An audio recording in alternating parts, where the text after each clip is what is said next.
요한복음 20장은 예수님의 부활을 말하고 있는 부활장입니다. 처음에 있는 부분을 가지고 부활의 만남이라는 제목으로 예수 그리스도의 부활의 전반적인 뜻을 말씀드렸고, 두 번째 11절 이하에 막달라 마리아가 내가 가져가리이다 한 말씀을 중심으로 해서 부활과 마리아의 관계를 말씀드렸습니다. 오늘 봉독한 24절부터 마지막까지에는 회의자라는 별명이 있는 도마가 예수님의 부활을 믿지 않다가 부활하신 주님의 못자국을 보면서 신앙을 고백하는 이야기로 끝맺고 있습니다. 많은 저술가들이 이 부분을 가리켜서 요한복음의 결론이라고 말하고 있습니다. 물론 그 뒤에 한 장이 더 있기는 합니다. 예수님의 부활을 논하는 것이 공간 복음서에 보면 마태, 마가, 누가가 모두 한 장씩이에요. 마태복음이 28장, 마가가 16장, 누가복음이 24장, 모두 한 장씩 부활을 기록하고 있는데 요한복음은 20장과 21장 두 장에 걸쳐 기록하고 있습니다. 이것은 기록한 그 당시부터 장으로 나누어져 있던 것이 아닙니다. 13세기에 들어와서 장으로 나누어진 것이기는 합니다만은 이 신약의 장절 구분은 컨터베리의 대주교 스테반 랑톤이 1228년 그가 사용하였던 라틴어 신약의 본문에 현재와 같은 장 구분을 하였고, 절 구분은 1551년 불란서의 로버트 스테파누스에 의해서 정해졌습니다. 하여튼 요한복음에는 부활에 관한 이야기가 대단히 길다는 것은 사실입니다. 20장으로 사도 요한은 붓을 놓아 마감을 지었는데 그 후에 21장을 다시 기록해서 붙였어요. 21장은 부록적인 장으로 보고 있습니다. 여기에 보면 결론적인 부분에 믿지 않던 도마가 믿게 된 이야기가 나와 있습니다.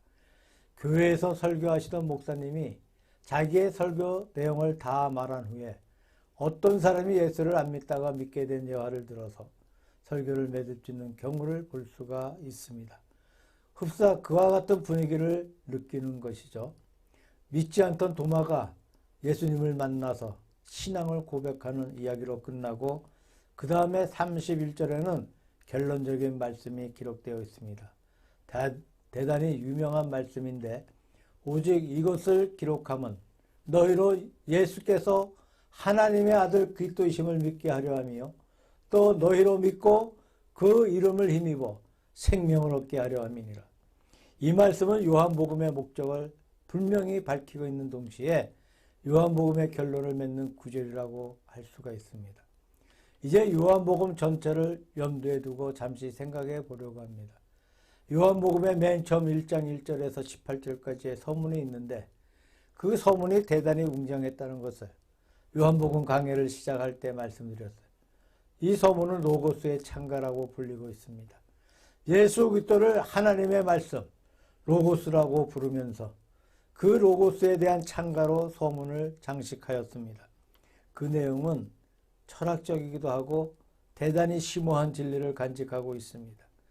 그 내용은 한마디로 말해서 태초에 말씀이 계시니 그 말씀이 하나님과 함께 계셔서 만물이 말씀으로 지음받은지라 이 말씀이 곧 하나님이시라는 것입니다.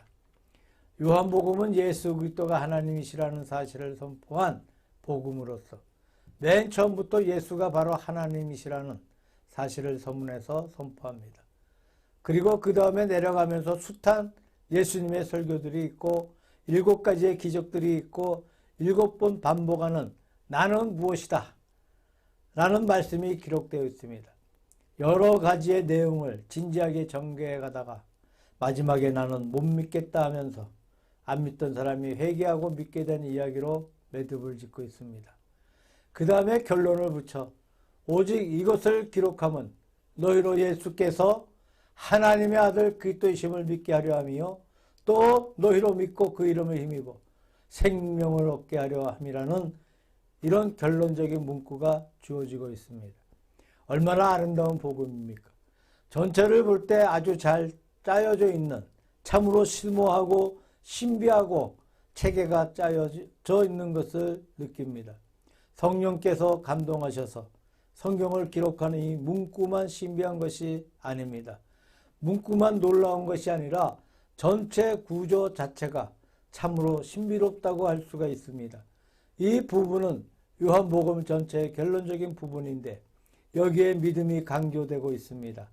안 믿던 도마가 믿게 된 것을 통해서 믿음을 강조하고 있고 그 다음에 마지막 두 절 가운데 믿게 하려 함이라는 것을 강조하고 믿음의 목적은 영생, 즉 영원한 생명을 얻게 하려 함이라고 말씀하고 있습니다. 그래서 믿음의 축복이라는 제목을 정해 보았습니다. 요한복음에는 여러 가지 별명들이 많이 있습니다. 그 중에 유력한 별명 가운데 하나가 믿음의 복음이라는 제목입니다. 요한복음 전체에 믿는다는 낱말, 피스트고, 신뢰하다, 의지하다, 순종하다, 믿다, 위탁하다, 신임하다 라고 불리는 낱말이 무려 98번이나 기록되어 있습니다. 전체가 21장인데 약 100번 같으면 한 장에 평균 5번 믿는다는 말이 나오는 셈이 됩니다.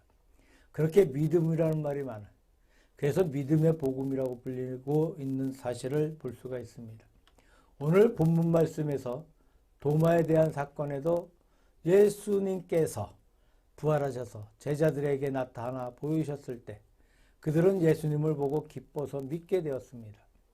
그때 마침 도마가 없었는데 그것을 해석하기를 어디에 가서 열심히 전도하다 그때 거기 없었던 것은 아닐 것이고 아마 혼자 쭈그려 앉아서 슬픔과 고민에 잠겨서 자기 마음속에 있던 슬픔과 고민을 감당치 못해 슬퍼하고 있었을 것이라고 주회한 사람이 있습니다. 물론 그것은 우리가 안 본 것이니까 그것이 옳다고 말할 수는 없지만 도마의 성격을 생각해 볼 때 그럴듯한 주회라고 생각해 봅니다. 하여튼 그 시간에 없었던 도마는 다른 제자들이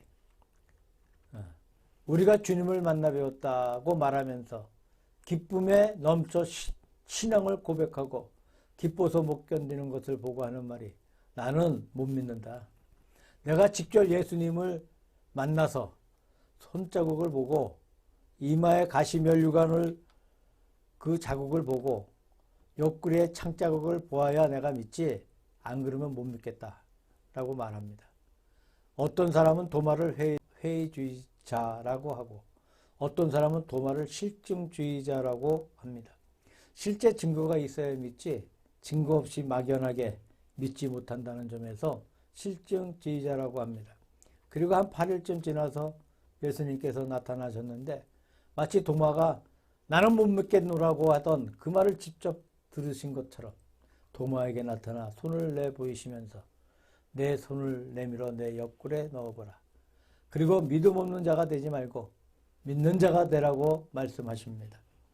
분명히 예수님께서 없었을 때 자신의 친구들에게 말한 것인데 예수님께서 다 알고 계셔. 내 손을 내밀어서 나를 만져보라 고 하시니 도마는 깜짝 놀랍니다. 예수 그리스도의 이 전지성에 놀랐고 또 부활하신 예수님을 직접 목격하니까 놀랐고 또 손으로 만져보고 할 것도 없이 그만 이렇게 고백을 했어요. 나의 주시며 나의 하나님이시나이다 라고 신앙 고백을 합니다. 그래서 믿지 않던 도마가 믿게 되었다는 사실입니다. 그리고 더 재미있는 것은 너는 나를 본 거로 믿느냐? 보지 못하고 믿는 자들은 복되도다 라고 하는 대단히 의미심장한 말씀을 하셨습니다. 도마는 부활하신 주님을 직접 목격했습니다. 목격했으므로 안 믿을 수가 없어서 믿었어요. 그러나 예수 그리스도의 부활을 직접 눈으로 목격하지 못하고 믿는 사람이 더 복이 있는 사람입니다. 도마를 위시해서 그 당시에 있던 11사도들과 또 여러 형제들처럼 직접 예수님의 부활을 목격한 사람들이 많았습니다. 고린도전서 15장에 보니까 500여 형제들에게 일시에 보였다고 말씀하고 있어요. 그 사람들이 더 복이 있는 것이 아니고 그 후에 성도들이 더 복이 있다고 말씀하셨습니다. 우리의 생각에는 그 당시에 주님 곁에 주의 말씀을 직접 들어보았고 주와 더불어 같이 음식을 먹어보았고 부활의 주님을 직접 목격한 그 사람들이 얼마나 좋았겠느냐. 참 그 사람들이 복 있는 사람들이 아니겠느냐고 생각하기가 대단히 쉽습니다. 그런데 예수님께서 하신 말씀은 그와 반대예요. 그때 직접 예수님을 보고 믿은 그 사람들보다 보지 않고 믿은 사람들이 더 복이 있다고 하셨어요. 보고 믿은 사람의 믿음은 가치가 약한 것이라는 이야기입니다.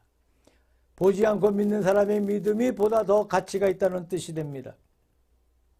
예수 그리스도의 기적을 직접 보았거나 부활하신 예수 그리스도를 만나 보았거나 직접 눈으로 보고 나서 믿었다고 하는 것은 보면 안 믿을 수 없을 테니 가치 있는 것이 아니라는 겁니다. 또 우리가 현대를 두고 말한다 하더라도 예를 들면 이성주의자들, 사람의 이성이 극히 발달해 있는 사람들은 자기 이성에 들어맞아야 믿습니다. 자기 이성의 이치에 꼭 맞아 들으면 나는 믿겠다는 거예요. 이성에 들어맞지 않는 것은 일종의 보는 것이라고 말할 수가 있습니다. 이성에 들어맞아야 자기 마음의 이해가 되었다는 것은 보았다는 것이라고 할 수 있어요. 이성의 만족을 얻었기 때문에 믿습니다. 물론 믿는 것은 좋은 것이지만 그러나 가치가 높은 것이 아니라는 겁니다. 또 신비주의에 빠져 있는 사람들은 자기의 감정에 합해야 합니다. 자기의 감정적인 요소가 만족되어질 때 믿습니다. 자기 감정이 만족했다 하는 것도 역시 보았다는 것으로 규정할 수 있습니다.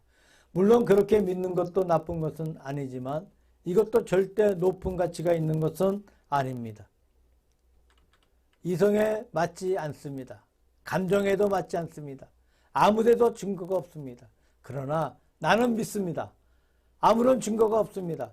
아무런 이유도 없습니다. 그러나 나는 믿노라 하는 그것이 가장 가치 있는 믿음입니다. 가장 높은 믿음입니다. 우리들이 사람을 믿을 때 그렇지 않습니까? 어떤 아이가 자기 어머니, 아버지를 꼭 믿는다. 나는 어떤 친구를 꼭 믿는다. 학교의 학생들이 자기 교수를 꼭 믿는다. 믿는 이유가 무엇이냐 하는 이유를 댑니다. 무엇이 어떻게 해서 무엇이 어떻게 해서 무엇이 어때서 이런 조건 때문에 믿는다면 믿는 것이 가치가 있는 것이 아니지 않습니까? 글쎄요. 나는 말을 할 수가 없습니다. 내가 왜 그 교수를 믿는지, 내가 왜 그 친구를 믿는지, 내가 왜 우리 아버지를 믿는지, 내가 말로 못하겠고 조건을 댈 수 없고 또 어떻게 표현할 수가 없습니다. 그냥 나는 믿습니다. 내가 말로 못하지만 조건을 댈 수 없지만 나는 믿습니다. 이것이 가치 있는 믿음이라는 것입니다. 하나님에 대해서도 그렇습니다. 우리가 보지 않고 아무 증거 없이 내가 믿노라 하는 것이 가장 숭고한 믿음의 자세라고 생각합니다. 이것이 가치 있는 믿음입니다. 어떤 믿음을 염두에 두시면서 믿음의 복음을 주신 말씀의 뜻을 생각해 보십사. 도마가 회의주의자라는 말씀을 드렸는데 회의, 의심 때문에 얻어졌던 놀라운 소득이 있었습니다. 예수 그리스도의 부활의 장면이 사복음서에 여러 번 소개되고 있습니다만 이 중에 제자들에게 나타난 사건 가운데 이 사건만은 도마 덕분이죠. 도마가 의심을 표현했고 내가 못 믿겠노라고 말했기 때문에 이 사건이 나타나게 되었습니다. 이 사건이 도마에게만 의미 있는 것이 아니죠. 이 사건이 성경에 기록됨으로 말미암아 오는 모든 세대의 성도에게 다 의미가 있는 것입니다. 요한복음 20장 26절 이하는 소중한 말씀입니다. 이것은 도마 덕분입니다. 도마의 의심 덕분입니다. 14장도 같은 사건이 있습니다. 예수님께서 내가 가는 곳에 그 일을 너희가 알리라 라고 말씀하실 때 도마가 주여 어디로 가시는지 우리가 알지 못하겠거늘 그 길을 어찌 알겠었나이까 라고 묻습니다. 정당한 말입니다. 하여튼 회유에 잠겼던 그 말씀입니다. 너희가 그 길을 알리라고 말씀하시니 주님이 어디로 가시는지 알아야 우리가 그 길을 알지요 라고 응수했습니다. 서울로 가시거나 부산으로 가거나 우리가 알아야 할 것이 아니겠느냐고 하는 말입니다. 서울로 가면 어디로 가야 돼? 여기선 동으로 가야 됩니까?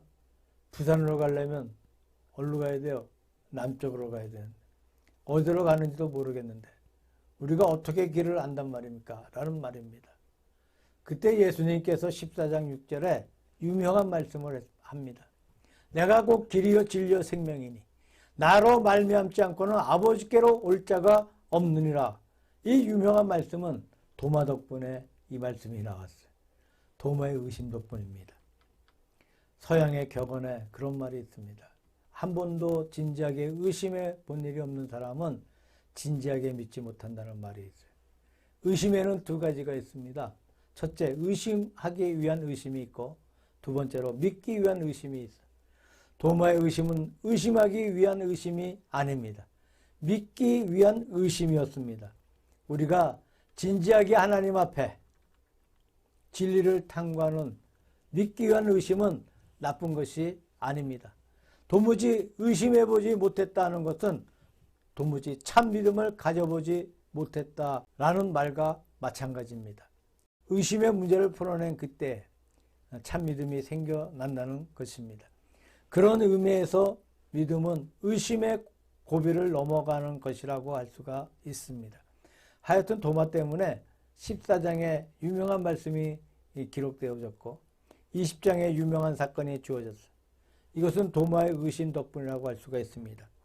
기독교 초기에 터툴리안이라 불리는 신학자가 있었습니다. 그는 말하기를 나는 비합리하기 때문에 믿는다.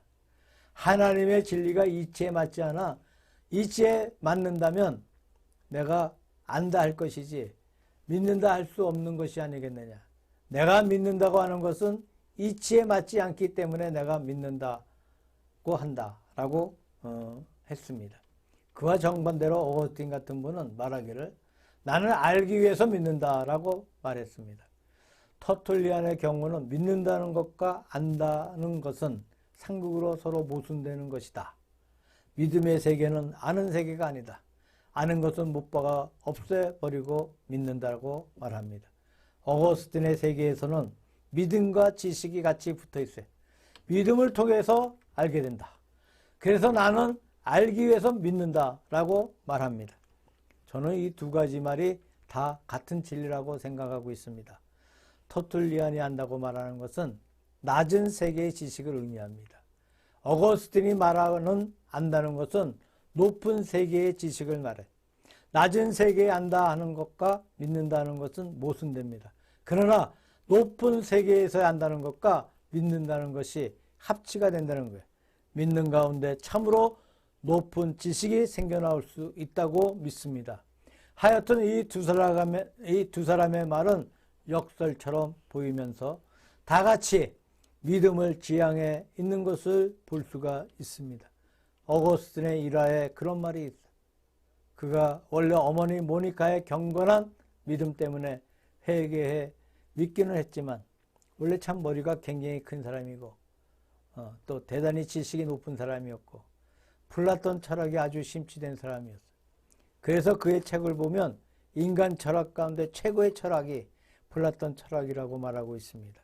그분이 어머니의 간곡한 기도의 가마가 되어서 믿기는 믿었는데 그래서 교회에 오기도 하고 성경을 읽기도 하고 기도도 하지만 도무지 의심을 풀지를 못해.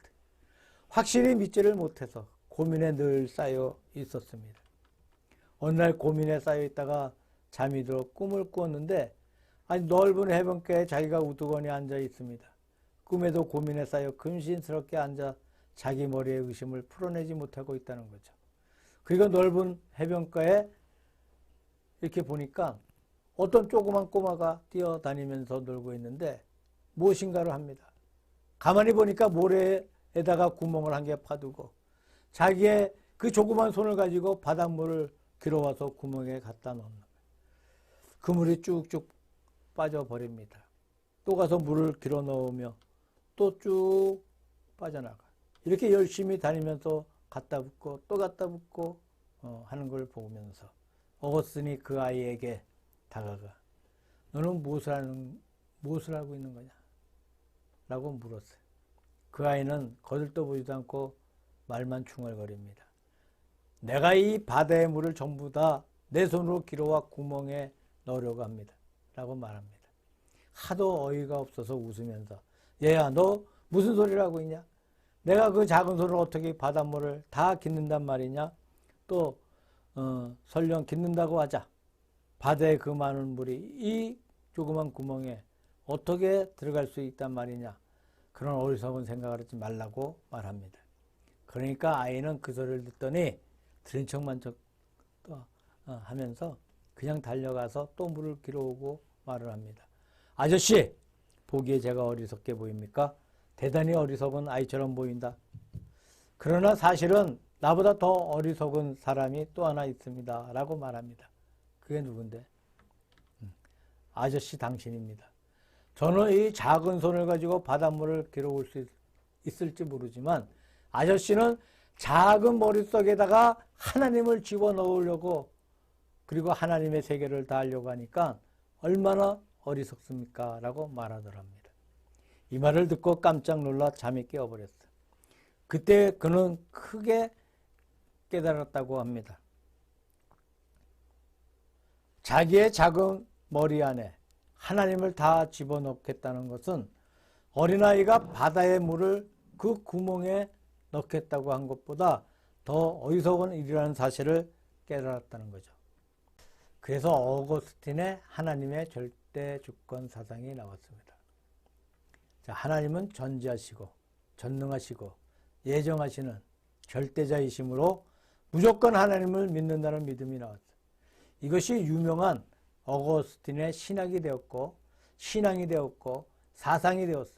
장로교 계통의 예정론의 조상이 어거스틴과 칼빈입니다. 그들의 이 사상은 회의의 고비를 넘어서 얻어진 소득이라는 사실입니다. 세 번째 말씀드리고 싶은 것은 여기에 기록한 것은 예수님께서 하나님의 아들 그리스도인 것을 너희로 믿게 하려 함이요 라고 말씀하고 있습니다.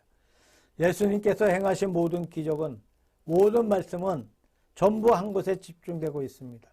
모든 길은 로마로 통한다는 이탈리아의 격언이 있습니다. 옛날 로마가 세계를 지배할 때 사방에 길을 만들어 두고 어디든 반란이 나면 즉각 군대를 보내주었는데 그 길이 사람의 핏줄처럼 엉켜서 로마 제국에 있는 길이라는 길은 어느 길이든 다 로마로 연결되어 있다는 말입니다. 요한복음의 모든 사건은 한 초점에 집중됩니다. 요한복음의 모든 기적은 7가지의 기적도 한 초점에 집중되고 있습니다. 요한복음에서 예수님의 모든 이야기도 한 곳에 모여 있습니다. 이것이 무엇이냐 하면 예수님이 하나님의 아들 그리스도시라는 사실을 입증하고 있습니다. 그러므로 모든 것의 초점이 믿음으로 향하고 있다는 말씀입니다. 그러면 믿음의 내용이 무엇입니까? 믿음의 내용은 예수님께서 하나님의 아들 그리스도이신 것을 믿는 것입니다. 예수님께서 하나님의 아들 그리스도인 것을 너희로 믿게 하려 함이라. 예수님이 하나님이시면서 동시에 그리스도시라는 것입니다. 베드로의 유명한 신앙 고백이 있습니다. 마태복음 16장 16절에 가이사라 빌립보 도상에서 한 고백의 말씀이 있습니다. 주는 그리스도시요 살아계신 하나님의 아들이시니이다. 예수 그리스도와 하나님의 아들 이 두 가지. 예수님의 구주성과 신성, 여기에도 예수의 신성과 구주성입니다. WCC라고 하는 세계적인 기독교 연합체가 있습니다. WCC 협의회는 세계교회협의회, 제1차 세계대전 후 그리스도교회에서는 세계적으로 에큐메니칼 운동, 교회 일치 운동이 일어났어요. 그 가운데 하나가 세계 모든 교회가 협동하여 사회 문제를 공동 해결하는 생활과 사업을 익히자는 운동이었고, 또 하나는 세계 모든 교회가 다시 연합할 수 있는 가능성을 연구하며 연합을 저해하는 조건을 해결하는 방법을 찾으려는 신앙과 질서 운동이었습니다.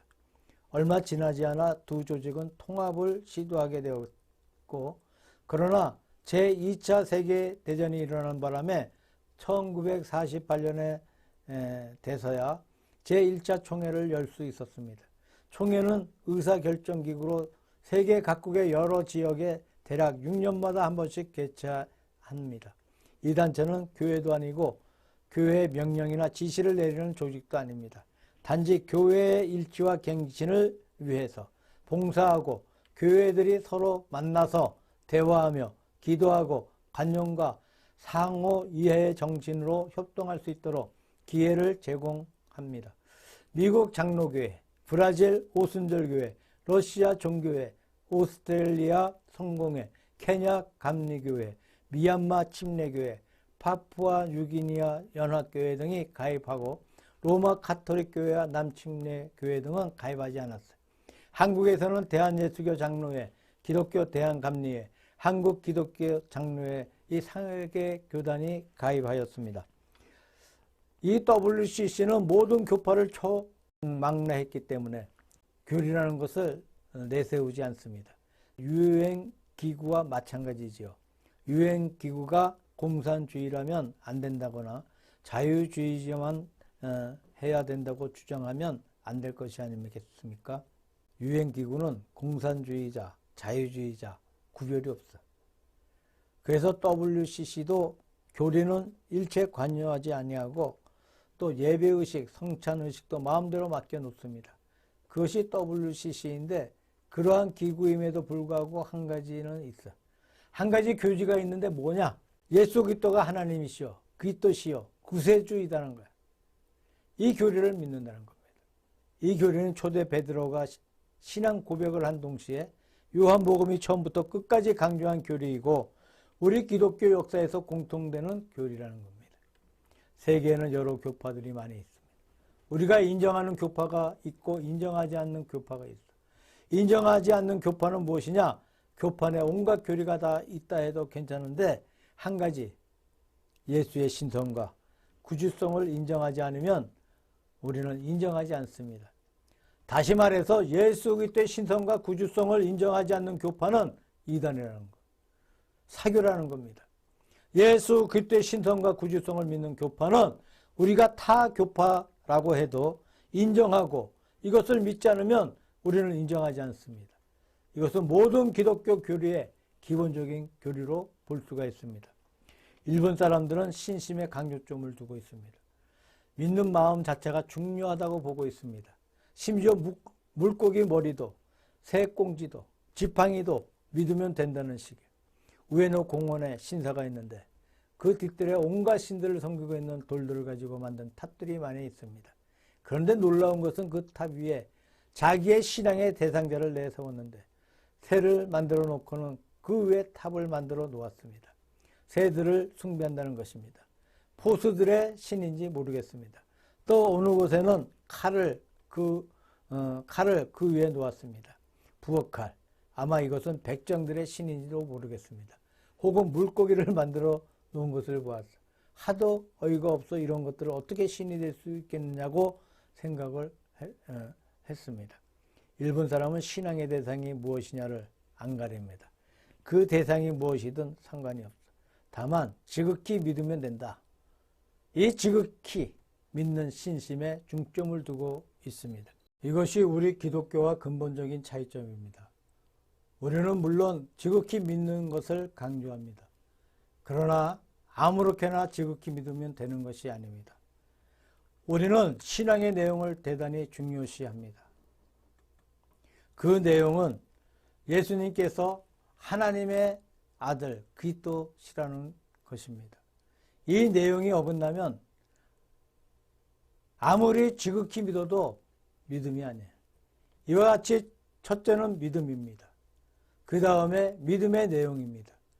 예수님께서 하나님의 아들 그리스도인 것을 믿게 하려 하며 이것이 강조되고 있는 것을 볼 수가 있습니다. 우리의 믿음은 얼마나 소중한 것인지 모릅니다. 우리는 믿음으로 세계를 봅니다. 히브리서 3장 4절에 보니까 집마다 지은 이가 있으니 만물을 지으신 이는 하나님이시다 라고 기록하고 있습니다. 우리가 이 믿음을 가지고 우주 만물을 바라볼 때 하나님께서 우주를 만드셨다는 사실을 알게 됩니다. 우리는 믿음으로 자기 자신을 봅니다. 히브리서 11장 4절에 보니까 그 믿음으로써 오히려 말하느니라고 기록하고 있습니다. 우리가 말할 때 믿음으로 하는 말이 있고 믿음으로 하지 않는 말이 있습니다. 마가복음 9장 24절에 보니까 예수께서 할 수 있거든이 무슨 말이냐? 믿는 자에게는 능치 못할 일이 없느니라고 말씀하실 때 간질병 걸린 아이의 아버지가 내가 믿나이다. 나의 믿음 없는 것을 도와주소서라고 외칩니다. 그 아버지는 처음에는 아들의 병만 생각했어요.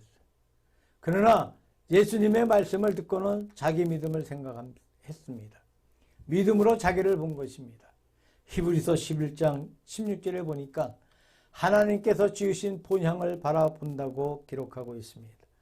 아브라함은 믿음으로 하나님의 거룩한 세계 내세를 바라보았습니다. 믿음을 통해 우리는 현세를 올바르게 볼 수 있고 자기를 올바르게 볼 수 있고 내세를 볼 수 있습니다. 얼마나 믿음이 소중한 하나님의 축복인지 모릅니다.